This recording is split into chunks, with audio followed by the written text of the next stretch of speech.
semoga selalu dalam keadaan baik ya. Kembali lagi dengan saya Sela di sini sebagai Tutor Bahasa Indonesia di Panara Course.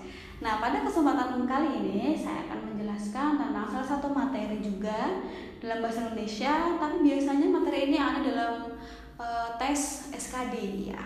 Itu adalah pemahaman wacana atau narasi. Itu biasanya bentuk soalnya itu seperti kalimat, satu paragraf kalimat yang panjang, lalu nanti kita harus cari nih menjawab soal-soalnya.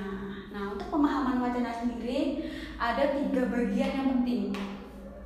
Yang pertama ada gagasan utama atau ide pokok, atau bisa disebut dengan inti sari atau inti cerita. Nah, apa sih gagasan utama itu?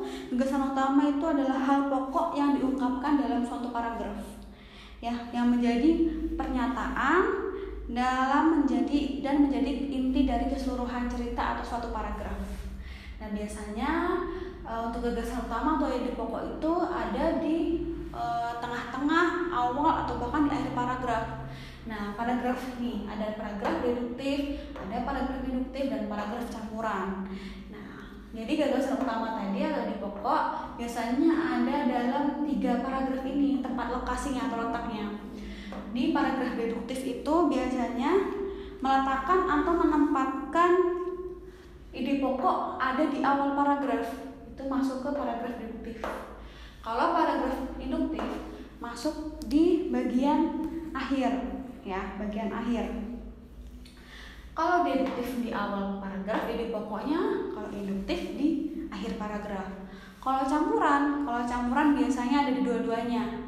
Jadi dalam satu paragraf ada ide pokoknya, dan gagasan utamanya itu ada di awal paragraf, atau juga di akhir, atau bahkan di setiap paragraf juga ada. Seperti itu. Lalu yang kedua, tema bacaan. Tema bacaan itu adalah yang mencakup semuanya dalam mencakup tulisan suatu paragraf itu. Pokok pikiran, atau bisa disebut dengan dasar cerita. Jadi yang dipercakapkan, yang dituliskan, lokasi dan lain sebagainya itu sesuai dengan tema bacaannya. Ya. Lalu yang ketiga ada fakta. Fakta itu hal yang merupakan semua kenyataan yang menyangkut dalam sebuah paragraf. Biasanya menuliskan sebuah peristiwa, lalu ada benda, orang, waktu, atau bisa juga dengan 5W 1H. Apa, bagaimana, di mana, kapan, apakah, dan siapa. Biasanya kayak gitu ya. Jadi merupakan fakta.